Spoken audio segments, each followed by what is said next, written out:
안녕하십니까. 이내오 모레타입니다. 유병아 교수님 책을 기준으로 법철학 설명드리고 있습니다. 저번 영상에 이어서 공산주의 법철학에 대해서 계속하도록 하겠습니다. 이번 영상에서는 네오막시즘의 대표적인 사람 안토니오 그람시하고 프랑크푸르트 학파의 대표적인 사람 마르쿠제에 대해서 설명을 드립니다. 안토니오 그람시 이론은 오늘날 민주당의 그 행위 형태를 그대로 반영하고 있습니다. 이걸 얘기하면 민주당이 권력을 잡기 위해서 하는 행위 형식이 안토니오 그람시의 이론과 거의 맞닿아 있고 그걸 따라한다 이렇게 봐도 될 정도로 비슷합니다.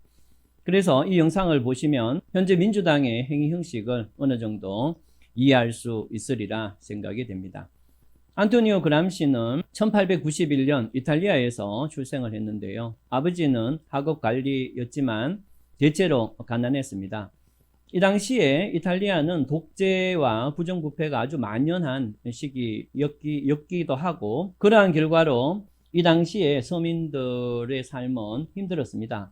안토니오 그람시도 어릴 때부터 노동에 참여하고 노동운동에 적극적으로 참여했습니다. 이 사람은 각종 노동단체에 가입을 하기도 하고 그 노동단체의 지원에 의해서 의회 의원이 되기도 했습니다. 그런데 1922년이 되면 이탈리아에서 무솔리니가 등장을 하고 파시스트 당이 집권을 하게 되는데 그러면서 이 무솔리니는 다른 정당을 모두 불법화합니다. 여기에 대해서 저항을 하던 안토니오 그람시는 1926년에 20여 년형을 선고받아서 투옥이 되는데요. 그 이후에 1937년경에 그러니까 투옥되고 한 11년 후에 석방이 되는데 그런데 석방된 이유는 이 사람이 더 이상 그 질병에 걸려서 생존의 가망성이 없었습니다. 그래서 이제 석방을 했고 석방된 며칠 만에 사망을 했습니다. 안토니오 그람시의 거의 대부분의 이론은 감옥에서 형성이 됐고요. 그런데 이 사람이 감옥에 투옥된 게 1926년이니까 1926년 전후에서 이 세계의 어떤 변화를 조금 이해하셔야 됩니다. 마르크스가 말하기를 자본주의는 독점 자본주의를 거쳐서 자동으로 멸망을 하고 그래서 계급이 없어져서 또 법과 제도가 없어져서 그래서 인민들은 공동체가 갖고 있는 공동적 사회의식에 따라서 누구나 자유롭게 살아간다 이렇게 말을 했는데 그런데 자본주의가 그렇게 망하지 않았다는 거죠. 자본주의는 끊임없이 내부 변화를 겪으면서 살아남고 오히려 프롤레타리아가 이 자본주의에 적극적으로 호응하면서 그러면서 자본주의는 도저히 멸망할 기미를 보이지 않았던 겁니다. 그리고 안토니오 그람시가 봤을 때 소련이 있는데요. 소련 마르크스의 이론에 의하면 공산혁명이 발생을 하게 되면 계급은 소멸되고 소멸된 계급에 의해서 국가와 법도 자동으로 소멸돼 없어진다. 이렇게 말했는데 그런데 오히려 소련은 새로운 계급이 형성되고 그리고 오히려 국가와 법을 더 강력하게 유지하면서 독재를 이어가더라. 이런 것을 안토니오 그람시가 보게 됐던 겁니다. 그래서 이 사람은 사회주의적 관점을 유지하긴 하지만 마르크스와는 상당히 다른 견해를 갖고 자기 나름대로 이론을 형성하는데요.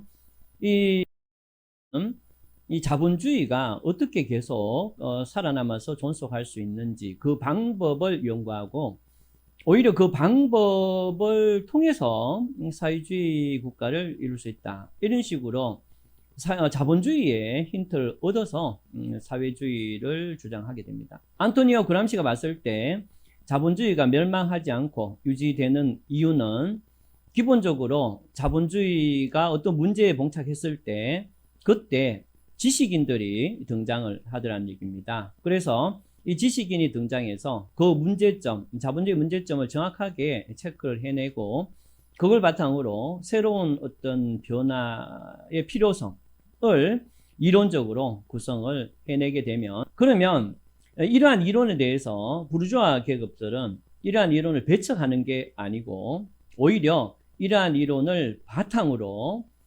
자기의 이 부르주아 계급 스스로가 자신의 어떤 희생을 통해서 또 피지배층인 프롤레타리아와의 타협에 의해서 지배계층인 부르주아 계급이 일정한 양보를 이루고 그러한 양보를 통해서 프롤레타리아의 어떤 불만을 포섭시키고 그래서 끊임없이 자본주의는 스스로 개혁을 해 나가더라는 것이 안토니오 그람시가 본 자본주의입니다. 안토니오 그람시는 이러한 자본주의의 분석을 통해서 이 권력을 얻기 위해서는 어떤 식의 과정이 필요한가에 대해서 얘기하는데요. 이 사람은 지배계급은 크게 두 가지 방식, 진행 방식을 통해서 권력을 계속 유지한다 이렇게 봤습니다. 하나는 국가사회고요. 하나는 시민사회다 이렇게 봅니다. 국가사회라는 것은 눈에 보이는 표면적인 또 형식적인 강제력을 가지고 그 강제력을 통해서 일정한 권력을 유지하는 방법을 제공을 하는데 그런데 이 부르주아 계급 혹은 지배계급은 이 국가사회의 권력 눈에 보이는 강제적 권력만으로는 권력을 계속 유지하기가 어렵다 이렇게 이해를 합니다. 그래서 등장한 게 시민사회라는 건데요. 이 시민사회에서도 국가사회에 대응되는 지배와 피지배의 관계가 존재를 하는데 그런데 그 사회의 지배 세력들은 이 시민사회에서도 그 시민들 전체 그러니까 프롤레타리아를 포함한 그 전체에서 권력을 유지하게 되는데 이러한 권력을 헤게모니라고 합니다. 그러면 시민사회에서는 이게 국가사회에서는 공식적인 강제를 통해서 국가사회가 이루어지고 권력이 유지되는 데 반해서 시민사회는 형식적인 표면적인 강제를 통해서 헤게모니를 장악하는 게 아니고 지적인 부분 또 윤리적인 부분 또 문화적인 부분 이렇게 지적 윤리적 문화적인 어떤 권위를 통해서 헤게모니를 장악하고 그래서 그 헤게모니를 장악하게 되면 그 프롤레타리아를 포함한 구성원들은 그 지배계급, 헤게모니를 가진 지배계급에 대해서 일정한 복종을 이룬다 이렇게 보는 거죠. 그런데 이 헤게모니 그러니까 시민사회에서 헤게모니를 갖게 하기 위해서는 지적이고 윤리적이고 문화적인 어떤 권위를 보여줘야 되는데 이러한 권위를 획득하는 가장 좋은 방법은 지배층의 의사를 일방적으로 제시하는 게 아니고 인간의 보편적인 요구를 앞에 내세우는 겁니다. 무슨 말인가 하면은 약자의 보호라든가 인간의 인권이라든가 보편적인 삶의 질 이런 것과 같은 일반적이고 보편적인 개념을 내세움으로써 지적이고 윤리적이고 문화적인 헤게모니를 장악할 수가 있다 이렇게 봅니다. 이 부르주아 계층들은 부르주아 계층이 지배한 이 자본주의가 지속적으로 유지되고 있는 이유는 바로 이 국가 권력과 시민 사회의 헤게모니를 함께 이렇게 장악해서 그 통일성을 유지시킬 수 있기 때문에 자본주의에서 부르주아 계층이 지배 세력으로 있는 자본주의가 여전히 생존하고 발전하고 있다 이렇게 보는 거죠. 그런데 기본적으로 기본 계급 이 기본 계급은 마르크스가 얘기했던 가장 기본적인 계급 그러니까 부르주아하고 프롤레타리아를 말하는데 이 기본 계급들은 각각 자기 계급의 이데올로기를 갖고 있다는 거예요. 다시 말씀드리면 이 이데올로기라는 뜻이 그렇지만 어쨌든 간에 부르주아 계급은 부르주아 계급대로 자기들이 희망하는 완전한 어떤 사회의 모델이 있고 프롤레타리아는 프롤레타리아대로 자기들이 희망하는 완전한 어떤 사회에 대한 모습을 갖고 있다는 겁니다. 그래서 이 프롤레타리아 계급이 부르주아 계급을 제거시키고 프롤레타리아 계급이 지배하는 그런 사회가 되려면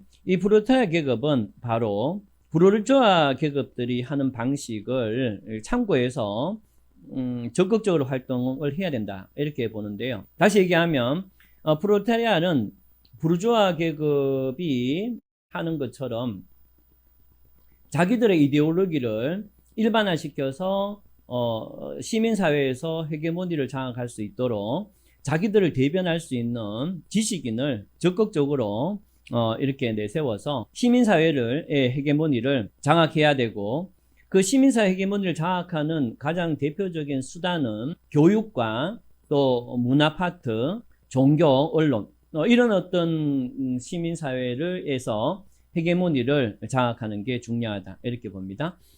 그래서 이 프롤레타리아들은 자기들의 이데올로기를 대변할 수 있는 지식인을 내세우고, 그런 지식인의 입을 통해서 교육 파트하고 종교 파트, 그리고 언론, 문화 파트를 장악하고, 그래서 이러한 시민사회에서 자신들의 이데올로기를 시민사회에서 일반적인 어떤 개념으로 변화시킴으로써 시민사회 헤게모니를 장악할 수 있고, 최종적으로 국가 권력을 장악함으로써 프롤레타리아 계급이 결국에는 지배계급이 될 수 있다, 이렇게 이해를 하고 있습니다. 그런데 부르주아 계급의 헤게모니하고 국가 권력이 너무나 강할 때는 어떻게 해야 되는가 하면은, 프롤레타리아 계급들은 아주 장기전으로 이제 준비를 해야 되는데, 이걸 그람시는 진지전이라는 용어를 사용하는데요.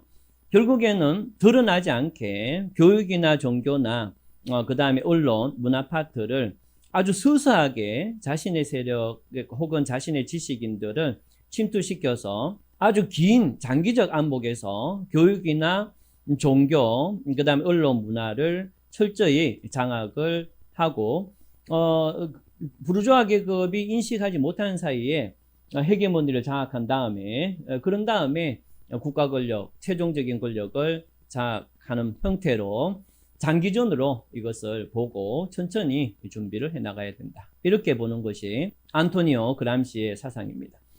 그런데 이 안토니오 그람시는 형식적으로 내세우는 것은 결국에는 부르주아 계급에 대해서 프롤레타리아 계급이 정권을 장악하는 그런 어떤 과정으로 이 사람은 얘기했지만, 결국에는 이 사람의 용어 중에서 프롤레타리아를 빼버리면, 프롤레타리아를 빼고 그 다음에 부르주아 대신에 어떠한 정치 세력의 이름을 붙이면, 결국에는 권력을 가지기를 그렇게 절절히 희망하는 사람이라면, 그러면 내 말을 따르게 되면 이런 식으로 권력을 획득할 수 있다라는 걸 얘기한 사람에 불과하다, 이렇게 되겠죠. 권력을 장악하는 그러한 방법, 권력을 다른 사람으로부터, 다른 세력들로부터 뺏어오는 그러한 방법을 충실히 얘기했던 사람에 불과했다, 이렇게 볼 수도 있습니다. 어쨌든 안토니오 그람시는 이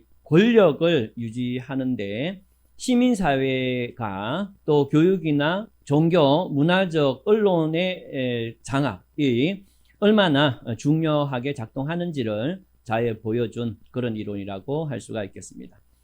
자, 그러면은 안토니오 그람시에 대해서는 설명이 다 됐고요.